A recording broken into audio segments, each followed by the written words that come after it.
Hello, beautiful soul, and welcome to the Connecting Soul Beings podcast, offering you inspiration, tips, and learning about tuning into the language of your soul and gain a deep, intuitive understanding of your inner self, your guides, and the animals around you, so you are able to live from your heart with grace, love, and gratitude.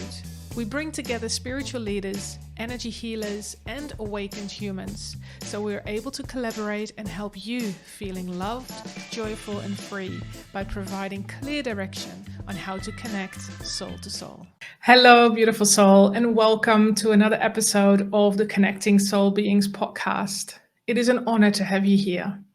Now, today, I'm really excited to introduce you to my dear friend, Ruby Pichel. Ruby is based in the Netherlands and she is a warrior of light. She is a facilitator of access consciousness and an absolutely beautiful soul.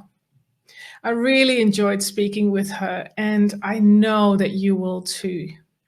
We had a wonderful conversation around vibration, energy, being a light worker, and also what we can do to truly lift ourselves up, shine our light, to allow flow and magic to happen in this lifetime.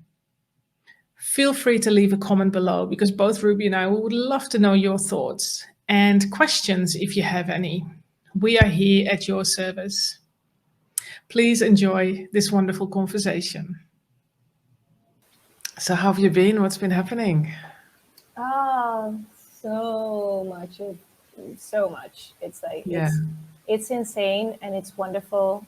And when you were talking about when you connect to people and you have these conversations and, there's just a lot coming out. A while ago, I connected with somebody and we decided to start doing live broadcasts, start a community doing live broadcasts and just inviting people to that. And then it popped that I wanted to do a topic about the 144,000, light workers. And so we did a session on that. And I was like, I don't know what it is, but, I have to do this. And until, we planned the date, and until that date, I didn't even know what I was going to do. I just knew that I had to do something with that.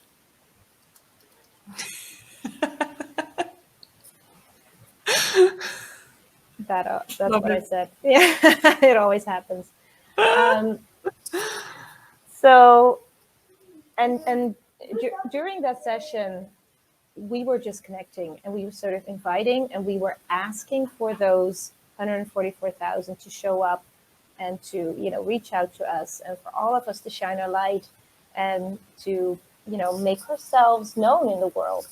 And it was like magic happened after that. Like one after the other showed up, we connected, we spoke to people reaching out to us, we were reaching out to people, that. And we were like, didn't we ask for this like a little while ago in that in that live broadcast? Oh, wonderful. So yeah, that's really amazing. And, other things like I told you about that I'm in the political field, right? In the city council. Yes, absolutely. And everything that is happening around that and everything that's been showing up and places where I can go, it's been so amazing. It's like it's like I'm really being taken to places instead of me doing things. Right. Yeah. But that's so beautiful though, because then it's almost like, well, almost, I think it is, that you are so in alignment with what you do. And all of a sudden people and experiences appear and we just have them. And it seems like I didn't actually do work for that. Right. It's like, what did I do to create that? Yes, nothing. exactly. Yeah. And that's both for, the great things, but also for the not so great things, Mm-hmm. So that's really wonderful. I just want to go a step back on the 144,000 light workers. Can you explain a bit more about that? I can. So how did it show up for me at first? I think the way that it showed up for me in the beginning was like at the beginning I didn't even know about the 144,000. I started to perceive that I called it a group of frontline workers. Like there Yeah. are light beings, we all have our specific job to do in this world. We came here for a reason and that's what we're here to do. But of course, like in, any company or, institution or whatever, you would always have some having a specific job, some doing different things than others. And the way that it showed up for me was like, there's this group of frontline workers that, are doing different things than other light workers. And then I was talking to a friend of mine, I think it was a year ago, and we were talking about, or he mentioned the number 144,000. That just really resonated, and it resonated with the idea of the frontline workers. And he was talking about it to his mother, and his mother said, well, did you know that the number 144,000 is also in the Bible? So the Bible speaks about 144,000, not light workers, of course, but it does speak about 144,000. And so I've been looking at, so who are these 144,000? What are they supposed to do? Where do they show up? So you see there are different groups also on Facebook. There are books about it. People have been talking about it for years, and of course for centuries, because it's in the Bible. Yes. It's just a way of showing up now, in this lifetime, for those who are seeking for it in this lifetime. But it only shows up when it shows up. So I've actually been having conversations with different people around that, and been asking people, how this resonates, the way they view things. Yeah, I'm not saying that it's a special group. I think there are many, many important groups in the world. It's just this is one of them. Yes. Right? And some are part of it and some are not. Yeah. But I do believe that the groups that are there, all the different groups that are there, the ones that are in the group are meant to work together in some way. And maybe not even cognitively, and maybe not even all in this lifetime. I don't know. But, it's there for a reason. And I guess we're all sort of finding out, making our way, doing our thing here on Earth.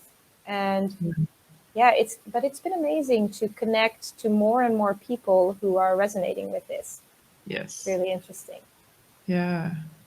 And it seems like they're showing up more often. Right. I feel things have shifted a lot, in particular in the last probably 5-6 years, where people are not necessarily shying away from sharing that they also work with light. It seems like that level of fear, level of doubt has sort of shifted in a way that, it's still there, but we are just taking it by the hands and just go for it. Right. We need to be seen. Exactly. And in particular, what's happening now around the world, we have to come forward quicker and faster. Right. And stronger. Right. I like that you mentioned that, because in one of the other broadcasts that we did, I was shown in a way that, like you're saying, we need to shine our light. But many, many of us are afraid to shine their light fully. They're like, I might shine a little bit, but not too much, because I'll be seen, right? If we shine our light, we'll be seen and people will judge it. So I might turn it up a little bit, but not fully. A lot of us are like that. Or I might shine fully on that part, but then when I'm over there, I'm just going to shut down, right? Yeah. That's sort of what we do. And they were showing me that, well, first of all, like you said, we sort of need to go and shine a light, because we are just stalling if we don't do that. It just takes time. Because in order for other people to see it and, shine with us, all we have to do is shine. But they were showing me that when you shine and you shine the brightest, it's actually a way that you will become invisible. It's like when you really shine and you become greater and you become this space, and there's more space between the molecules, you sort of become invisible, and you get to this frequency where things that would, well, quote unquote, hurt you, won't be able to touch you. And they're like, when you shrink, when you don't shine and you shrink in size, you get more, it's more, the molecules will come close together. And that's actually when people would be able to project things on you, and they would be able to, like, the judgment would really stick on you. So in fact, it'll be much better for you to shine your light and become bigger, because that's where you become invisible and the molecules will have more space, instead of you being compressed, and projections and judgments can just, attach to you. I was like, oh, that makes sense. Yeah. And Exactly. and it was a message for everyone who's like still not willing to shine fully, to just go ahead and do it, and don't be afraid of your own light. That's very good. Don't be afraid of your own light, because I think that plays part as well.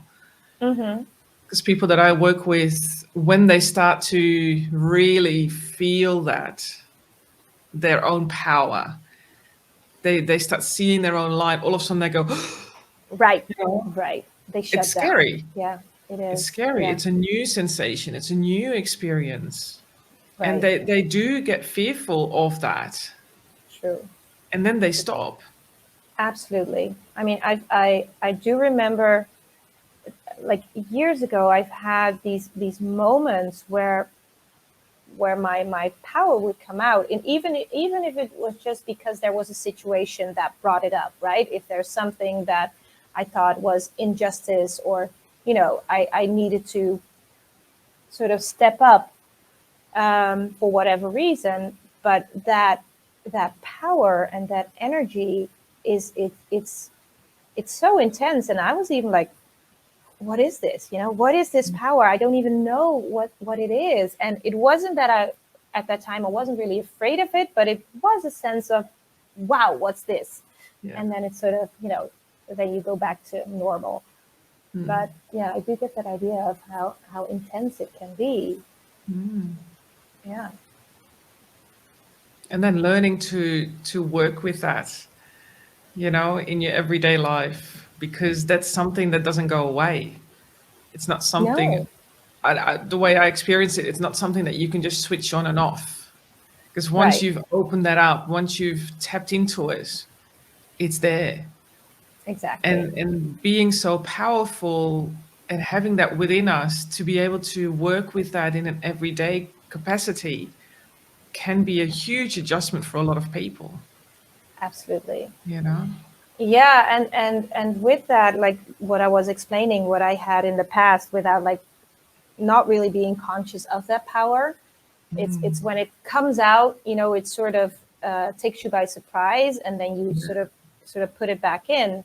It does bring you back and forth, and when you get more conscious of it, it's not a matter of bringing it down, or making sure that you put it away. It's like acknowledging all of you, acknowledging that power, and also acknowledging the kindness and the softness and the vulnerability, and you being all of it. We can be powerful, forceful, a killing energy, and loving and kind and generous. We can be all of that. We choose to be, and there's no right or wrong. No, exactly. So how did you discover that for yourself? What was your journey like to get to where you are now? Well, I guess, in the years, since I was a teenager, things were showing up, but I wasn't really recognizing it. And there were these different moments, like we were just saying, where I sort of had to tap into that energy of like, this is me, don't mess with me energy.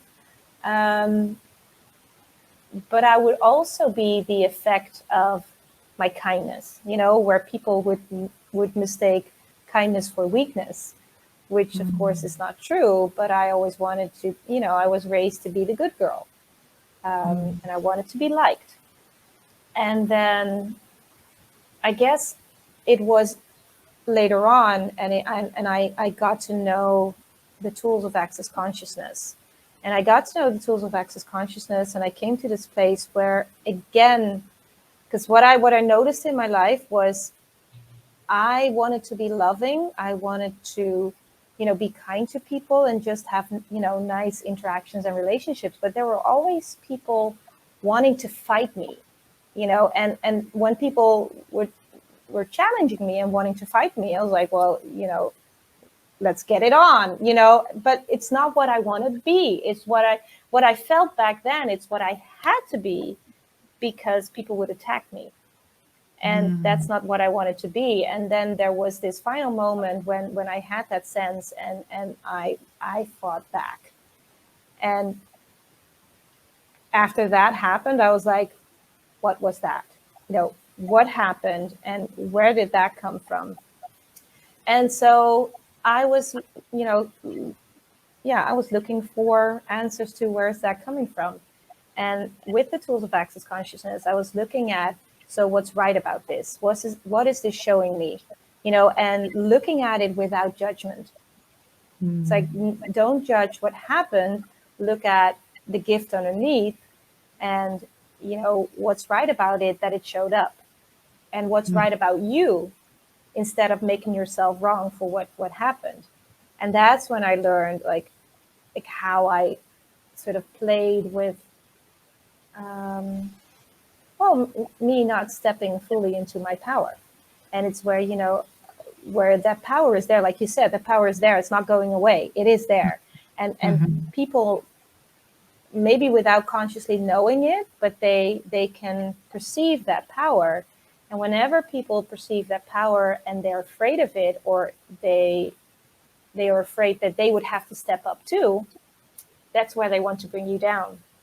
Because I always look at part of where it's the quantum physics, where, and I love to bring quantum physics into this when we look at frequencies and like a higher level of frequency. The quantum physics law says that, lower frequencies have to adjust to a higher frequency. It's not the other way around. The higher are stronger, so low needs to adjust to high. And if we're not aware of that high frequency, and if other ones don't, are afraid to come up, because like you said, when people feel that, there's a fear that comes up, so they're afraid to come up. But quantum physics says we cannot have this. We have to make it equal. But, if you're willing to come down, that's fine too. The universe doesn't have an opinion about that. It's just, it's what it is. And so when people are bringing you down and the frequencies are equal again, then they're good. You might not be, because you belong to, that higher frequency, but, and that's constantly what happens, is where people start, want to bring you down, want to bring you to that lower level. And with the tools of access consciousness, I started learning like to be me and to step into your power and to just be that and to own it. And that's where the trouble began, let's say. There was no turning back. Exactly. But how much better are you for it, to discover what you can do and what you are capable of and who you are being? It's just wonderful to be able to know that, having that realization and to fully show up in that capacity. Right. Yeah. Very grateful for that too. It's like and in this reality, people would perceive that as arrogance, right? We tend to not be proud of ourselves, because if we think we're doing something good, we're arrogant, which is, it's not true. It doesn't make sense. It's the first thing that you have to do. Be proud of yourself, know who you are, and own it and claim it. And it doesn't say anything about anyone else. It just says something about you. And that's a wonderful thing to learn. And I feel like with the sessions that I do and the trainings that I do, I love to give that to people. It's like, claim who you are. You're wonderful. You're a wonderful being. And I'm so sorry nobody ever told you how wonderful you are. I'm so sorry nobody ever repeated that over and over again, how amazing you are. And whenever that happens in sessions, people are like, oh, right. It's, there's nothing wrong with speaking to that part of us. And it doesn't mean that we should be unaware of bad things or evil things, right? It doesn't mean that everything is good and all is all rainbows and unicorns. No. Some people choose to be bad. Some people choose to be evil. But it's not up to me to change it. No, exactly. And we can't.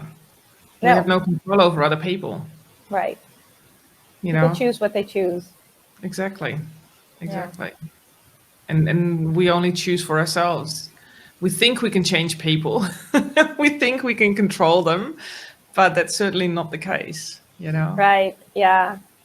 Absolutely. Yeah. And it's such a relief when you finally get to a point where you're like, oh, I don't have to do anything. I don't have to change them. I don't, I don't have to push or pull them in a certain direction. They just choose what they choose. Yeah. It's, it gives you space. 100%. Yeah. So what is this consciousness that you talk about? You've mentioned it a few times, access consciousness. Right. Because, the word has sort of been thrown around a lot lately, consciousness and accessing that and working with your consciousness. And what is it, and how does that benefit us as human beings? Well, I guess with access consciousness, basically it is something that is founded by Gary Douglas. I think he started, having this as a business like 30 years ago, and it started becoming like really big around the globe for the past 10 years, I think, maybe 12. And he has a co-founder, Dr. Dane here. But what it is about, and what I love about access consciousness, first of all, it's about letting you know what you know. It's not about what they say. It's not about what they say is true, or you should do this, or you should do that. It's like, what do you know? What's true for you? And then with that, Gary Douglas has all these different processes and tools that he teaches people. And these tools are very simple and very effective. And there are so many. It's like you cannot even explain that in one session, but there are so many tools. And what I like about that is that it's not the only thing that exists. There are so many more things that exist, and there's so many more things that work and are true. It's just that the tools of access consciousness will support you in what is true for you and what actually works for you. And it teaches you to live in the question, to always live in the question, to never conclude, to never define, and even with yourself. So even if you have an opinion, even if you have a definition, it's like, is that really true for me? Does that really work for me? And it's like having an open mind and being letting go of the judgments in every direction. And that has also helped me to look at different things that I've been that I've run into. Even if you would have discussions about, what is it with chakras? What is it with Reiki? What is it with the Bible? Or, whatever, religion, all those things. And it's so open to everything. And that's what I love about it. Yeah. Beautiful. Yeah. Because consciousness is such it's such an interesting topic to tap into as well, because everything that we do is related to that. And like Absolutely. you say, live in the question, therefore we become more conscious of what is true for us. True. It's all about creating that awareness and allowing that space for that discovery about ourselves, is how I see that. Yeah, exactly. Yeah, and it's what we say is consciousness includes everything and judges nothing. That's what consciousness is. And that's a nice thing about it. I mean, and that's also such a gift. It's like, I don't have to have an opinion. I don't have to, because in order to have an opinion, you'll have to judge it first. In order to think something is good or bad, you'll have to judge it first. Otherwise, you cannot say it's good or bad. Yeah. And that's like, and even when you think, oh, I think that's good. Oh, that's interesting. I have an opinion about that. Okay, interesting point of view. I have that point of view. So because that's it. A judgment can be good and can be bad, because a positive judgment is still a judgment. Yes. So why are we talking usually about, I am judging and we need to stop judging? When you say it's good and bad, why do we have such an importance that we attach to it on that judgment? Why can't we just let that go, to just see things for what it is?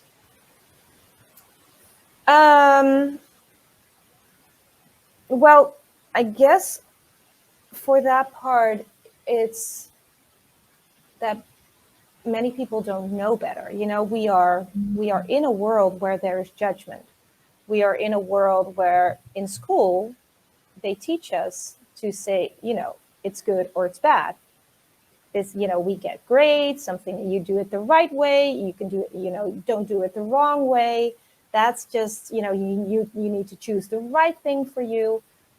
That's sort of what society is built on. So we don't know better. And letting go of the judgment is the way that I see it. And it's what I've learned also from Access Consciousness. But the way that I'd like to explain it is that because there are so many judgments in the world, we tend to build up our walls. We have our walls and barriers up high because we think they protect us from the judgments. Because somewhere we don't like to receive the bad judgments. And that's where we try to protect ourselves by, having the barriers up. And when we have those barriers up, yes, they will not let through the bad judgments, but they will also not let through the good ones. Yeah. And the other way around, because those walls and barriers, they don't discriminate. So they won't let anything in, but they won't let anything out. So all you have to give, all the greatness, all everything that you are, it will not come out. And that's also how we keep ourselves small, as we were talking about earlier. There's just no way of it coming out. And so what we talk about in Access Consciousness is that we say we lower our walls and barriers, because that's the only way we can keep the energy flowing and have all the judgments go through us. Because that's the first thing that people are afraid of, because they feel like, the judgments will stick us or the judgments will hurt us.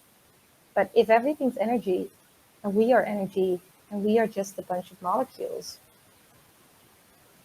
judgment is energy too. So can energy really hurt us? And then there's this part, if, there is no good or bad energy. Energy is just energy. And energy can only be bad if we judge it as bad. Right. Yes. And for me, that's also been interesting in like getting, how we deal with our pain and our traumas and our grief and all those things. Those are emotions, all these thoughts, feelings, and emotions. That's energy, that's consciousness. A feeling of pain or a feeling of not being good enough is a consciousness of its own. And we judge it as bad because it feels bad. But it's not that, it's just energy. It's there. It's an emotion that we just dragged in, wherever we got it from. And we dragged that emotion in and we kept it in our bodies and we judged it as bad because we don't want to feel it. No. And then that energy is like, what are you judging me for? You created me. You created me and now you're judging me. Yeah. I didn't do anything. I'm just here. I exist. And it's very interesting when you do these exercises, it's like, oh, it's very interesting to see how energy works. Yeah, and I think that most of the time we may not even have a solid understanding of how it works. And that's where we find ourselves in situations where we are blocked, where we're not showing up, Yeah. And it's like, why don't they teach us that in school, right? Why? Yeah. It's something that I would love to see change. I mean, of course, well, not yet hands-on, but of course I do work on it with my children. I try to bring like all the teaching of how energy works just into my world and into their world at the same time. But our parents didn't know how that worked. I mean, maybe some of our parents tried to, find out a couple of things in their lives, but I think the majority of the world, they do not understand energy or the laws of the universe. Yeah. Yeah, exactly. Yeah. It would be so amazing, not saying that I understand everything, right? I'm not saying that I know it all. Just yeah, I'm the same, exactly. Because, even though we're teaching this, we're still learning about it at the same time, right? Exactly. So, but sorry, I interrupted you. No worries. But that's the beauty of us being able to work with others for them to learn that we can live differently. Right. For them to learn exactly who we are as a being, not just as a human, but actually as a being. Right. And for me, that when I say being, it encompasses everything, our energy being, our human being, and being able to grow within that space still as the people grow that we work with is amazing. Because I believe if we stop doing that, then we can't teach. Right. No, exactly. And yeah, I love that.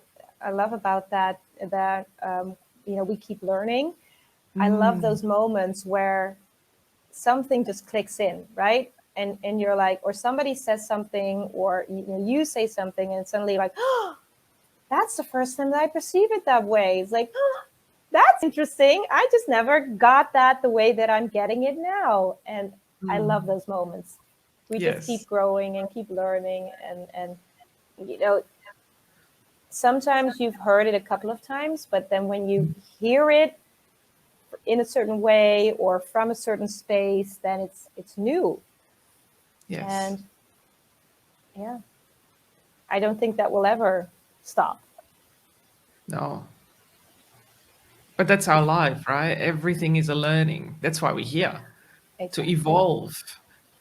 Yeah. Not as a human, but also as a soul being, to evolve and to bring more of that wisdom through, so that, in the future, in different lifetimes coming, that we are able to utilize that wisdom that we create now and that Yeah, we take on for future lifetimes to come, and definitely. working with children to be able to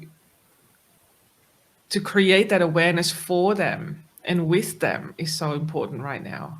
And that's why I love when you say, I wish we have this in schools, because our parents don't always know about this. The, but children already know, Yeah, you they know, do. they're Yes, so much more they open than do. we are in our adult stage, right? Oh, So they're so absolutely. connected already. They have Yeah. that awareness, that wisdom. And for us to be able to draw that out as parents is challenging, because as parents we don't know often.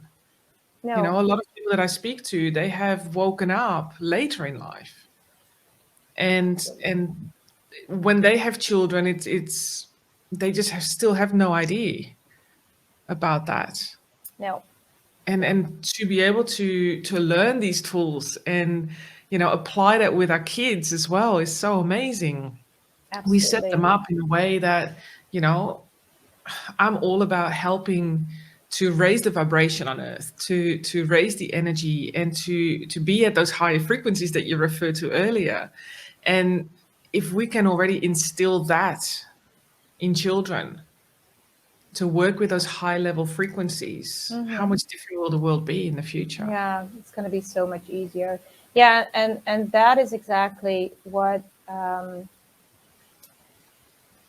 I wouldn't say that it sort of bothers me, because it is the way it is. But what you hear from a lot of people is how they, as children, or we as children, we've all been made small again. Yes. How not just by, children being bullied, because that's what you see, but it's like in general, like how kids are. A lot of people feel like they're a victim for, like, when they've been abused, whether it's physical abuse or sexual abuse, they feel like a victim. And it's just that because you were this high energy, there was more required to bring you down. Mm-hmm.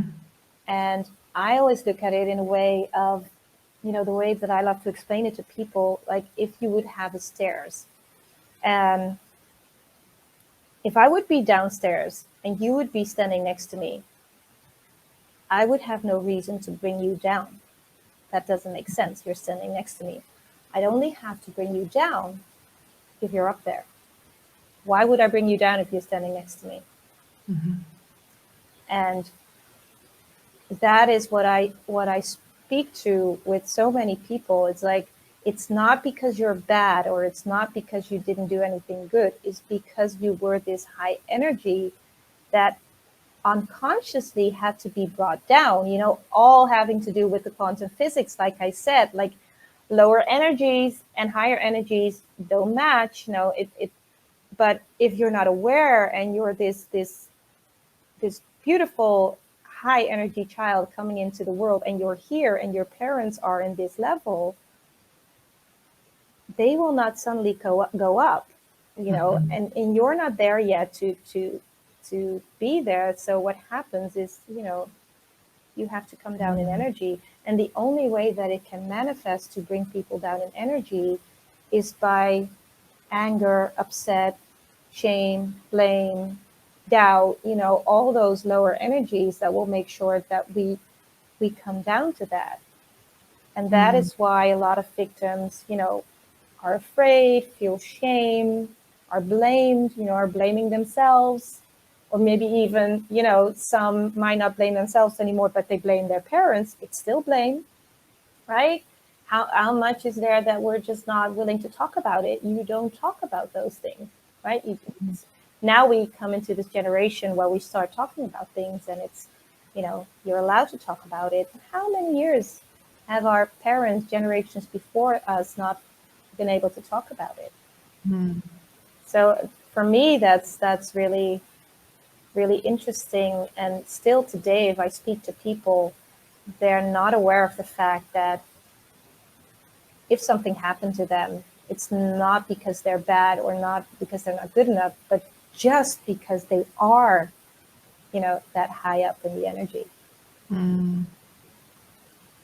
And Do, that do gives them you a different perspective. Oh, Yeah, sorry. yeah, exactly. Do you think that's also why we have so much disease around the world in our physical bodies? Because we haven't been able to talk about it and we are suppressing our own light subconsciously. Well, first of all, I do believe that the light, that it has a healing capacity. So yeah, if you Mhm. dim your light, you sort of, don't acknowledge a healing capacity. And what I see about disease, so if you look at the word dis-ease, disease is dis-ease. So we Mhm. choose not to have ease in our lives.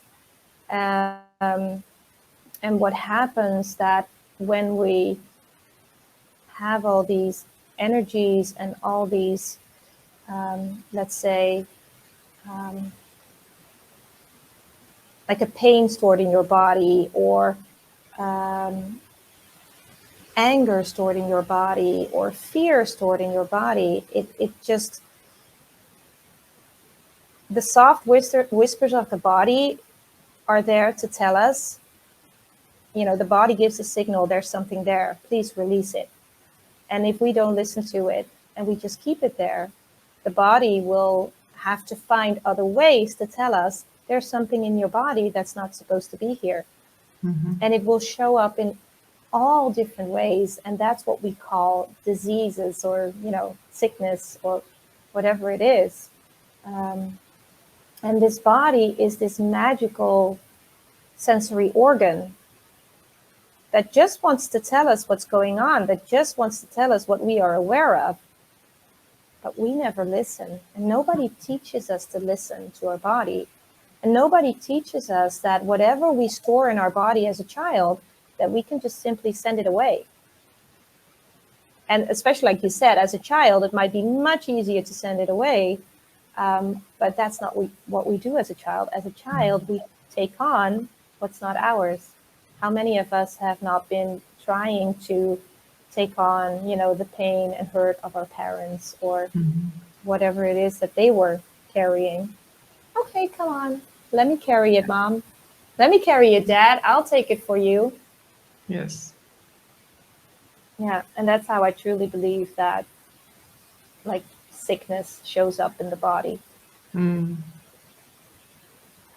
Yeah, I believe that too. Having seen it in other people and having experienced it myself with certain disease in my body, it's learning how to let that go. Sometimes understanding what it's about to be able to let it go, but sometimes just to say, I don't need to know about this. Just let it go, Right. right? But as Yeah. as a as a human adult, that can be very challenging for us Yeah. because often we have our analytical mind coming in and going, we need to know what this is about. Why Right. is it Right. here? And going down that road. But sometimes we just don't have to. True. And that's also because a lot of people, well, first go into judgment that there is something wrong with their Mm, body. There's that part where there's right and wrong. You go yeah. into the judgment of there is something wrong with me. Yes. It's not true, right? It's like a lot of people say that, like in Dutch, we have this saying, like, my body is sort of letting me down. My body's letting me down. It's not Mm, functioning. It's letting me down. Your body would never let you down. It's, well, more the other way around. Like, you're letting your body down. You're not listening. Your mm-hmm. body will never let you down. Um, it's just showing you what you're unwilling to see. And to that part, Mm, like, that letting go part, for me, it has to do with the willingness to let things go. A lot of us mm, are not willing. It's not about not being willing to let the disease go. Yeah, we want to let the disease go, but in order to do that, we need to let go of the wrongness of, or maybe even the lie that it's not a disease. It's something else that you're holding on to that you're not willing to let go of. And mm, that's where the consciousness comes into place. That is where you need to become conscious of what it is Because when we function from a lie, we cannot change it. You need to be able to see the truth first in order to change it. Yes. Yeah. Yeah, because when it's almost like what I've learned as well is that whatever you say, whether it's a truth or a lie, somehow your body perceives that as truth. It doesn't distinguish between the two. So what I mean by that is, like, if, for example, you've got a limiting belief, I'm not worthy, or I'm not good enough, or those sorts of things, then you start to believe that because it doesn't see that as that's not true. It doesn't distinguish that. Therefore, things start to manifest in your body that creates that dis-ease. Yes, But if we yes. say to ourselves, I am worthy, it believes that as well. Yeah. However, it doesn't create dis-ease. It creates the opposite of that. Absolutely. Yeah, it's like the body doesn't have a point of view. It's like it's our judgments on our body that create the reality. So if we Yes. judge something as wrong, then it's like it's sort of an assignment to our body, and Yes. it'll just take it on. Like I said, the body won't let us down. The body will do what we tell it to do. If Yes. we judge like, oh, I'm fat, then it's not, I'm not talking about me, but if somebody would say, oh, I'm fat, or I don't like my nose is ugly, then that is an assignment to the body. It's like, oh, okay, so your point of view is your nose is ugly, sure, we'll create an ugly nose. Yeah. And that's what, like you were saying, like if you're like, I am worth it, or I am beautiful, or this is, I'm perfect the way I am. Because that's also the thing. So we create our bodies. We choose this body. We choose a family. We choose this life. We choose everything. Yes. So why would you choose something that you don't like? Choose something else. It's a very good question. It's a very simple question, yet it's a very loaded question. I know. Maybe some people would even switch off now. Yes, probably going, hang on a minute, I didn't choose where I am. Right. Exactly. What are you talking about? I'm choosing this? No, I'm not. Yeah. That's a concept that's quite unfamiliar for a lot of us because we are not, because we're not conscious at that level that we understand that everything that we are, everything that we experience is what we have chosen. Everything who we are is what we have chosen. So, and that's something that I'm even still learning as a human, right? And I've actually shifted my language to it's not about what am I going to do today, it's about who am I being today. Absolutely. Yeah. Because that's a choice. In at this stage where I'm at, it's about who am I being, because from that space I can create. Right. And if I'm being someone that I don't want to be, I can't create to Right. have what I want to experience. Yes. So that choice of changing my language around that, and I'm almost challenging my human to do it differently, is a conscious choice, but it's something that we're working on, Right. because that Yeah. does take work. Absolutely. I mean, that's also why I say, always be in the question and not to get an answer, but get the awareness. And I say many, many times to people, like, before you can be it, you have to do the work.